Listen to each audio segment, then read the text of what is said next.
Bonjour à tous et bienvenue à un nouvel épisode du podcast Insider Talks présenté par Tevali Partners. Tevali est une société de conseil financier spécialisée dans les fusions-acquisitions, le financement et le conseil stratégique, exclusivement dans le secteur de la transition énergétique et des énergies renouvelables. Aujourd'hui, nous recevons Audrey Juillac. Audrey, vous êtes agricultrice maraîchère et vous développez un projet agrivoltaïque. Et à vos heures perdues, vous êtes aussi présidente de la Fédération française des producteurs agrivoltaïques. Mais votre parcours n'a pas commencé par là. Est-ce que vous pourriez vous présenter ? Bonjour, merci beaucoup pour l'invitation. Alors effectivement, je viens des sciences dures, je viens de la physique. J'ai fait des études en physique à la base, physique de la matière quantique par affinité, par affection, parce que c'est un domaine que j'aime beaucoup. Mais la recherche, je pense que c'est pas forcément fait pour tout le monde et j'avais un peu envie d'être à l'extérieur. J'ai grandi à la campagne, j'ai beaucoup eu l'occasion d'être dans la campagne quand j'étais enfant, de faire un peu d'agriculture aussi avec des amis de la famille et ça me manquait. Et puis, il y avait un peu cette idée absurde pour moi de travailler pour avoir de l'argent pour acheter des légumes. Autant produire les légumes, quoi. C'était un peu l'idée. Et pourquoi pas en produire un petit peu trop, les vendre et vivre de l'excès, entre guillemets, de production. Donc voilà comment j'en suis arrivée à l'agriculture. Donc le maraîchage, effectivement, parce que... alors, je vais faire un peu de pub, je suis végane. Donc je mange essentiellement quand même des légumes, il faut le dire. Donc ça m'arrange parce que je mange grosso modo ce que je produis et j'aurais du mal avec l'élevage, je pense, même si c'est un métier qui existe et c'est très bien, mais moi j'aurais trop de mal moralement à faire ça. Donc c'est parfait dans mon mode de vie. Je me suis installée il y a presque 4 ans maintenant et donc ce projet agrivoltaïque est venu... disons, c'était une suite logique puisque mon exploitation est quand même assez... l'idée, c'est qu'elle soit relativement autosuffisante, on ne vit jamais en autarcie, mais c'était un peu l'idée, avec des abeilles, avec des légumes, avec des plantes médicinales, avec une mare au milieu pour travailler sur les interfaces. On était vraiment sur quelque chose d'assez complet et surtout en bio. Il y avait vraiment cette importance pour moi. Le bio, c'est un label, bon, voilà. Mais pour moi, ça a une réelle importance. C'est pas que un label, déjà parce que je me nourris de ce qu'il y a dans mon champ et parce que j'ai cette conscience écologique. Et donc, l'énergie a une importance aussi, l'énergie verte. Donc, ça me paraissait logique de produire de l'énergie verte aussi sur mes terres. Donc, voilà comment c'est arrivé. D'accord. Et à la suite de l'installation de ce projet agrivoltaïque, vous êtes devenue présidente de la FFPA. Qu'est-ce que c'est que cette organisation ? Ce projet est arrivé, donc je l'ai monté avec mon développeur et j'ai très vite rencontré des problèmes. Disons que je me suis retrouvée face à des baux amphithéotiques. Alors rien que le dire comme ça montre à quel point ça peut paraître un petit peu abscon quand on n'est pas juriste. Alors bien sûr, mon développeur m'a aidée, etc. On a discuté, mais j'étais quand même un petit peu toute seule face à ce projet-là et je me suis rendu compte qu'il y avait d'autres agriculteurs qui étaient tout seuls aussi. Et donc on s'est réunis pour créer cette fédération. Donc au bureau, on est tous agriculteurs porteurs de projets et au conseil d'administration, on est majoritaire et on a voulu s'entourer de tout le reste de la filière puisqu'on a compris qu'on ne ferait pas avancer la filière juste entre agriculteurs, de la même manière que les énergéticiens ne pourraient pas le faire seuls non plus. Donc on s'est entouré de développeurs, d'énergéticiens, mais également de juristes, d'avocats, de cabinets d'audit, etc. Pour travailler ensemble sur cette filière avec l'idée au début de créer un cadre. On y reviendra, mais un cadre légal, puisque l'agrivoltaïsme n'existait pas en France, il n'y avait pas de loi qui l'encadrait, donc il fallait faire quelque chose avec ça. Donc ça, c'était une de nos missions. Et l'autre, c'est d'accompagner les agriculteurs. À partir du moment où ils ont envie de peut-être un jour faire de l'agrivoltaïsme dans leur champ, jusqu'au jour où le projet est démantelé, après la fin de son exploitation. Voilà. Alors, l'agrivoltaïsme, comme vous le disiez, c'est un concept relativement nouveau. Dans nos auditeurs, il y a pas mal de gens qui travaillent dans les énergies renouvelables, mais qui ne sont pas nécessairement familiers avec cette variante-là de projet solaire photovoltaïque. Donc, est-ce que vous pourriez nous rappeler comment naît un projet agrivoltaïque, qui en est à l'initiative, quelles sont les étapes et en quoi est-ce qu'elles divergent de ce que peut être le développement d'un projet solaire au sol ou en toiture, mais sans composante agricole ? Est-ce que c'est plus cher, moins cher ? Qu'est-ce qui est différent ? Alors, un projet agrivoltaïque, c'est donc sur la même parcelle faire 2 productions, une production agricole et une production d'énergie verte. Donc, basiquement, on a des panneaux plus ou moins hauts, plus ou moins espacés selon la production. C'est toujours la technologie qui doit s'adapter au projet agricole et pas l'inverse. Donc, on a des panneaux qui produisent de l'énergie et puis l'agriculteur qui fait son travail dessous, autour des panneaux.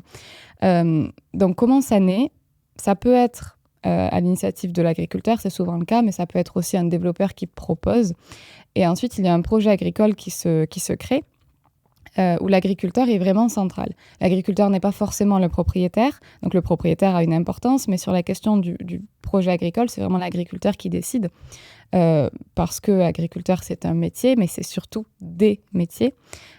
Moi, je vais faire des plantes médicinales, parce que c'est ma volonté. Et si on m'avait imposé de faire, je ne sais pas, des moutons ou des vaches, ma ferme coulait, quoi. Ce n'est pas mon travail du tout. Donc, il faut que l'agriculteur soit au centre du projet. Ensuite, il y a des concertations qui se font en permanence, des allers-retours. Le développeur revient sur le terrain discuter comment on pourrait mettre les panneaux ou quelle production. Il y a tout un tas de démarches administratives à faire, notamment une étude environnementale, une étude préalable agricole. Ensuite, il faut avoir un permis de construire, donc il faut le demander à la direction des départements et des territoires, la DDT. La préfecture entre en jeu également. Et puis, on passe devant une commission qui s'appelle une commission départementale de protection des espaces naturels, agricoles et forestiers, rien oublier. CDPNAF pour les intimes, c'est un petit peu ingrat, qui, elle, va décider si le projet peut se faire ou pas. Alors, avant la loi APER, elle avait un avis simple, c'est-à-dire qu'elle donnait un avis que le préfet n'était pas obligé de suivre. Aujourd'hui, c'est un avis conforme. Ça veut dire que si la CDPNAF dit le projet passe, le préfet doit signer. Et si la CDPNAF dit le projet ne passe pas, le préfet doit ne pas signer. Donc, tout ça, ça prend du temps. Aujourd'hui, on a entre 5 et 7 ans d'instruction. Donc, c'est très long par rapport à du PV au sol. C'est très long. C'est beaucoup plus cher parce qu'il faut financer les EPA. Il faut financer aussi plein d'externalités positives. Le but de l'agrivoltaïsme, c'est aussi d'aider des fermes qui peut-être sont en installation ou en perdition, qui sont dans des moments financiers qui sont un petit peu compliqués. Alors dans mon cas, par exemple, mon développeur a financé l'arrosage parce que à cause des panneaux, je ne vais pas pouvoir arroser avec le système que j'ai actuellement. Il faut que je le change. Je n'ai pas la capacité financière de le faire. C'est mon développeur qui le finance. Il finance également une clôture tout autour, non pas, alors il y a la centrale, mais tout autour de ma ferme également, parce que la pression de la faune va changer, étant donné qu'il y a une partie qui ne va plus être accessible. Donc il faut financer cette clôture. Il finance également des arbres fruitiers. Voilà, tout ça, c'est des choses qu'on ne finance pas dans une centrale au sol. Et puis, il y a cette idée aussi d'une production désoptimisée de l'énergie, puisqu'on favorise la production agricole. Donc, on met, entre guillemets, trop peu de panneaux par rapport à une centrale PV au sol. La densité est réduite. Et puis, on ne produit pas forcément toute la journée de la même manière. Éventuellement, on a des panneaux qui peuvent suivre la course du soleil. Éventuellement, on peut avoir une demande de l'agriculteur de dire aujourd'hui, il faut que je passe avec un gros engin, donc il faut que les panneaux soient tous à plat, à 8 mètres du sol, voilà, et tant pis, entre guillemets, pour la production. Donc, on a une production électrique qui est désoptimisée. Donc, forcément, la rentabilité va être moindre. On est sur des projets qui ont une rentabilité à peu près à 18 ans. Donc, il faut être capable d'atteindre ce retour. Ces projets sont financés majoritairement par des développeurs. Alors, c'est mon cas, le développeur finance à 100%. Il y a aussi des cas où les agriculteurs montent au capital de ces projets avec différents pourcentages. Et il y a aussi des agriculteurs qui essaient de financer eux-mêmes ces projets avec un risque assurantiel qui est quand même conséquent, qu'il faut étudier. Et puis, cette rentabilité à 18 ans qui fait qu'il faut pouvoir attendre 18 ans. Voilà. Donc, c'est possible de le financer seul. Il y en a qui, en tout cas, sont en train de le faire. Mais il faut être un petit peu solide, il faut avoir les reins solides, il faut avoir le temps de le faire. Ce sont des projets qui sont quand même... c'est gros, quoi. Et si le projet agricole est au centre, qu'est-ce qu'il se passe si le projet agricole, par exemple, fait faillite ? Alors ça, c'est prévu par la loi, effectivement. Il est possible que l'agriculteur ne produise plus parce que il veut changer de métier, parce qu'il est blessé, parce qu'il a la retraite. Ça peut arriver aussi. La loi prévoit que, dans ces cas-là, le développeur a 18 mois pour trouver un autre agriculteur pour que la production agricole sous les panneaux continue. Si, au bout de ces 18 mois, il n'a pas trouvé, la centrale doit être démantelée. On a fait cette disposition dans la loi pour éviter qu'on se retrouve avec des friches où on a juste des panneaux et plus rien dessous. Depuis 15 ans, c'est comme ça. Ce serait vraiment dommage et ça dévoirait le côté agricole des terres. Donc, au bout d'1 an et demi, il faut forcément qu'il y ait notre agriculteur. Fin 2023, la FFPA présentait cette année-là comme l'année qui a doté l'agrivoltaïsme d'un cadre juridique légal. Aujourd'hui, on enregistre mi-juillet. Cela fait quelques jours qu'un arrêté de contrôle et de suivi est sorti concernant l'agrivoltaïsme. Est-ce que vous pourriez nous rappeler l'historique de ce cadre légal ? Alors, ça a duré 2 ans. C'était un peu long tout de même.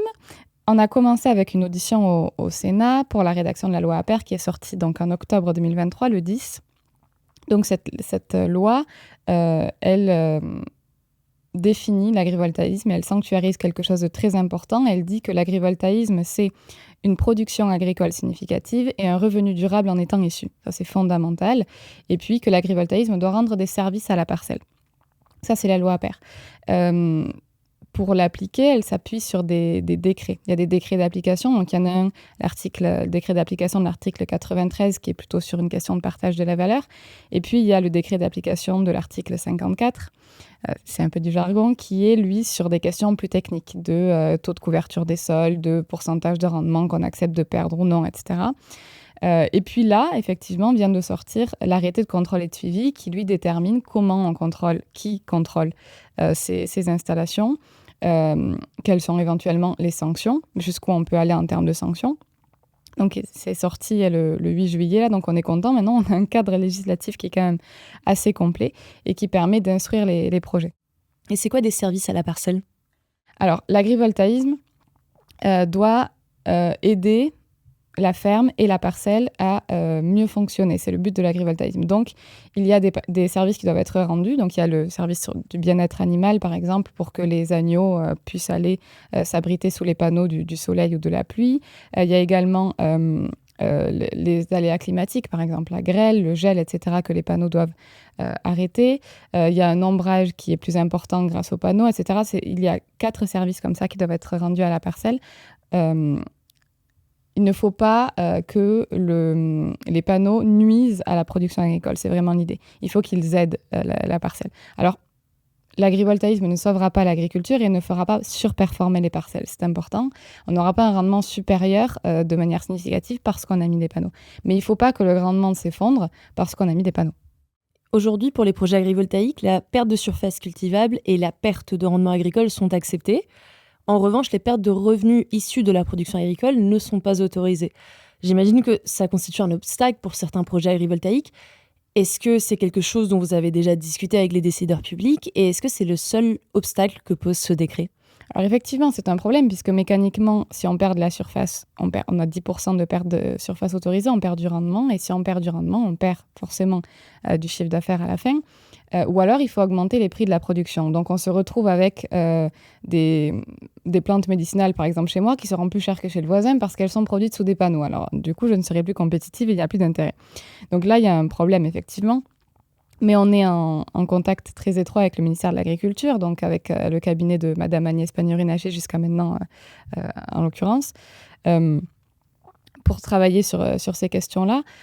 Ce n'est pas le seul problème. Dans l'arrêté de contrôle et de suivi, par exemple, il y a une disposition qui interdirait de changer de production agricole au cours de l'exploitation de la centrale. Même en cas de remplacement de l'agriculteur ? Alors, c'est pas clair. Mais effectivement, quand moi j'ai décrit mon projet à la CDPENAF, j'ai dit je vais faire des plantes médicinales. Mais si dans 20 ans, parce que le marché s'est effondré, parce que mon sol ne le supporte plus ou parce que c'est pas négligeable, le changement climatique, je ne peux plus faire cette production. Au regard des décrets aujourd'hui et de l'arrêté, je ne peux pas changer de production. Et donc, je suis vouée à voir ma production baisser, et puis ne plus être rentable. Et d'avoir une perte de chiffre d'affaires. Effectivement. Et donc, on rentre dans les histoires de sanctions, etc. Enfin, c'est complètement contre-productif. Donc, il faudrait pouvoir autoriser ce changement de production. Après, souvent, ces questions-là ne sont pas des questions de paradigme, d'esprit de la loi, c'est des questions de quiproquo, de problèmes de rédaction, donc ça se règle assez facilement avec les décideurs. Bon, le problème qu'on a aujourd'hui, c'est que la discussion est moins fluide, étant donné le contexte politique actuel, mais nul doute que les travaux reprendront avec beaucoup de motivation et de productivité dès que dès que la rentrée sera faite. On l'espère. Votre activité donc à la FFPA consiste au moins pour partie à aller voir ces décideurs publics, les ministères, les parlementaires, et discuter de ces questions, porter vos propositions et vos demandes. Est-ce qu'il y a des choses que vous aimeriez que ces contreparties comprennent mieux, peut-être au sujet du métier d'agriculteur ? Alors, je pense que l'agrivoltaïsme a ce côté un petit peu particulier qu'il doit réunir au moins deux mondes, le monde de l'agriculture et le monde de l'énergie, qui n'ont rien à voir. Et au milieu, il faut mettre en plus le monde de la politique, qui n'a rien à voir avec les deux autres. Et donc, ce qui est important, ce qui nous importe à la FFPA, c'est de ramener le débat dans les champs. Donc, des fois, on est un peu dans des sphères où on a des débats lunaires dans des organes de l'État. Donc, il faut un peu rattraper tous ces gens qui s'envolent à part les pieds, les ramener dans les champs et leur rappeler ce que ça veut dire, la vie d'agriculteur. Certains ont un peu cette image d'Épinal, je ne sais pas si elle a vraiment existé, mais de l'agriculteur un peu bourru, un peu rondouillard avec sa bouteille de vin et qui sait à peu près lire et écrire son prénom et pas beaucoup plus, quoi. Aujourd'hui, être agriculteur, ce n'est pas du tout ça. C'est un travail qui est extrêmement technique. C'est pas pour rien qu'il y a des bacs et post-bac aussi compliqués. C'est parce que c'est un métier très technique qui ne s'invente pas. Et puis, être agriculteur, c'est pas juste... entre 8h et 18h, on va arroser les tomates, quoi. Y a ça, mais il y a aussi, il faut être plombier, il faut être mécanicien pour le tracteur, parce que si vous avez le cardan qui casse au milieu du champ, il faut bien le réparer. Il faut être un entrepreneur aussi, puisqu'on est chef d'entreprise, la majorité d'entre nous quand même. Donc, il faut gérer les salaires des salariés si on en a, l'URSSAF, les assurances des salariés, les salaires, la comptabilité. Quand on rentre du marché, il faut avoir un bilan comptable qui soit à la fin de l'année correct. Enfin, c'est un travail qui est extrêmement complet. Et on ne travaille pas du tout 35 heures semaine. Je ne sais pas combien de temps je travaille, honnêtement, je ne veux pas compter. Mais c'est un travail qui est c'est tout le temps, c'est tous les jours. C'est compliqué, c'est complet. Et ça demande un niveau d'expertise qui est quand même conséquent. Ça, c'est la première chose. Et deuxièmement, c'est un travail qui se fait dans un monde. Le monde agricole est quand même très particulier, où on est dans le champ et puis d'un seul coup, il y a les brebis du voisin qui s'échappent. On arrête tout pour aller aider le voisin. Là, c'est la transhumance des abeilles, il faut transhumer les abeilles. Là, on a le chien de la voisine qui vient d'avoir une portée et qui ne peut pas les nourrir, il faut aider. C'est ça, le monde agricole. C'est aussi un lien au foncier qui est très fort. Parce que pour beaucoup d'agriculteurs, c'est l'arrière-arrière-grand-père qui a transmis, etc. Donc, c'est des terres qui ont une valeur qui est très importante, autre que financière, et qu'on ne veut pas voir dévoyée, qu'on veut pouvoir transmettre ensuite à nos petits-enfants, s'ils ont envie de reprendre l'exploitation. C'est un métier qui est difficile, mais c'est un métier qui se fait par passion. Et pas pour le salaire, parce qu'on a bien vu que ça rapporte quand même assez peu. Donc, on donne beaucoup, beaucoup de nos personnes. Donc, quand on se retrouve face à des gens qui ont l'habitude d'un travail de bureau, ils ne comprennent pas forcément que l'agriculture, c'est pas un travail, c'est une vie. C'est un mode de vie. Et ça se défend en tant que tel. Aujourd'hui, comme vous le disiez, de plus en plus d'agriculteurs font des études, voire des études longues. Mais malgré tout, ils ne sont pas énergéticiens. Donc, je me dis qu'il doit y avoir une énorme asymétrie d'informations entre les développeurs qui vont porter le projet, qui vont proposer le projet à un agriculteur, et l'agriculteur qui se retrouve à éventuellement accepter ce projet sans, j'imagine, forcément en comprendre tous les tenants et aboutissants, notamment financiers. Est-ce que ça pose des enjeux de pédagogie ? Comment vous vous positionnez, vous, à la FFPA par rapport à ça ? Est-ce que c'est bien géré par les développeurs aujourd'hui ? Alors effectivement, ça peut être compliqué, c'est des enjeux qu'on ne maîtrise pas. Alors il y a le problème technique, moi je ne sais pas comment fonctionne un panneau solaire. Basiquement, alors j'ai des notions de physique quand même, donc je vois un peu l'idée, mais je ne serais pas capable de le fabriquer, de le mettre dans mon champ. Puis financièrement, je ne suis pas banquière, donc je ne sais pas comment on peut financer ça. Je ne suis pas assurance, donc je ne sais pas comment, voilà. Tout ça est effectivement compliqué, ça demanderait énormément de temps pour avoir l'expertise suffisante dans tous ces domaines. Et comme je l'expliquais avant, ce temps, on ne l'a pas. Et puis je pense qu'il faut être passionné aussi. Donc, il peut y avoir effectivement des développeurs qui ne font pas vraiment de pédagogie, qui arrivent un peu avec leur gros sabot en disant « on va faire ça comme ça va très bien se passer ».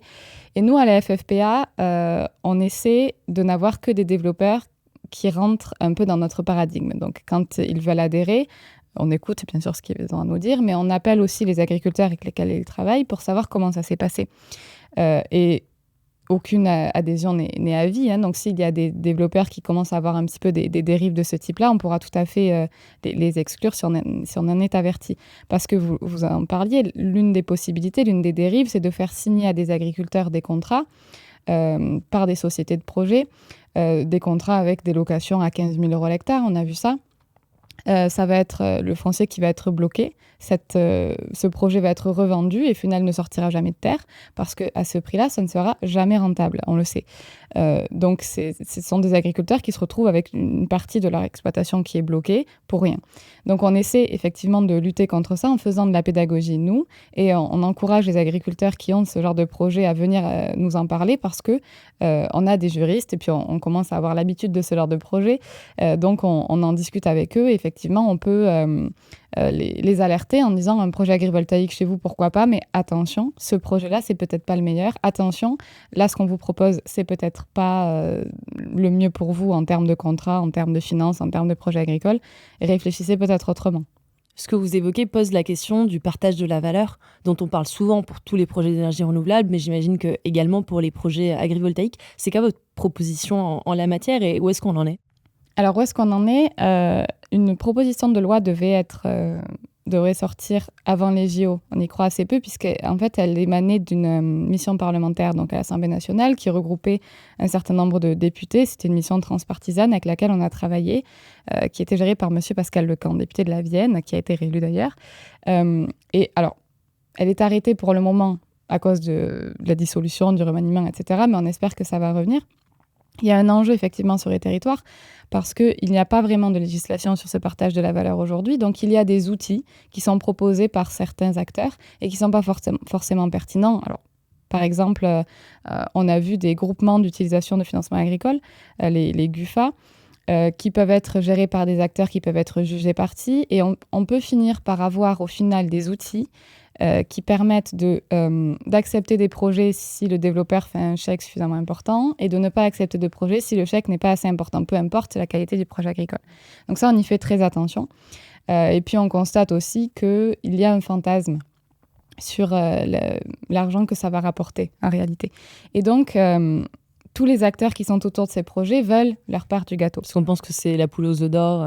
Exactement. Le problème de ça, c'est que, alors ce n'est pas le cas, et ensuite, si on prend de la valeur, à terme, c'est le projet agricole qui va en pâtir. Si on prend le cas chez moi, par exemple, si on demande à mon développeur de donner de l'argent, beaucoup d'argent à beaucoup d'acteurs, il ne pourra plus me payer, par exemple, l'arrosage ou la pompe de relevage, etc. Et je vais devoir le financer moi. Donc, le projet agricole va être pour mon cas, moins résilient. Donc, il faut faire très attention à ça. Partager la valeur, oui, mais pour la partager, il faut la créer. Et si on interdit la création de cette valeur parce qu'il y a trop de couches de partage, on n'y arrivera pas. Donc, il faut faire très, très attention à ça. Donc, on faisait partie de cette commission. On espère qu'elle va renaître un petit peu après la dissolution pour proposer des choses. Et prévenir notamment de la question de la taille des projets qui a été proposée en disant on va limiter la taille des projets pour mieux partager la valeur sur le territoire. Ça, c'est un problème parce que par rapport au raccordement, si vous voulez, il y a des postes de raccordement qui existent déjà, des postes sources qui existent déjà dans les départements. Si on fait des projets qui sont un peu gros, on peut financer un poste source éventuellement. Si on fait des projets qui sont trop petits, on va être obligé de se coller au poste source.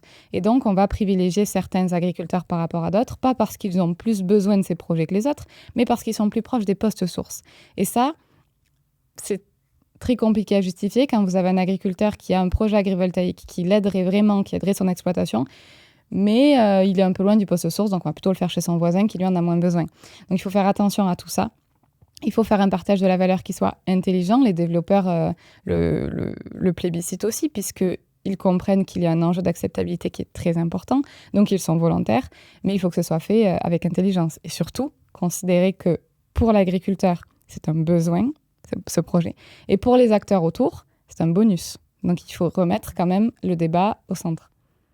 Merci beaucoup, Audrey Juillac. Merci à tous nos auditeurs et à bientôt pour un prochain épisode d'Insider Talks.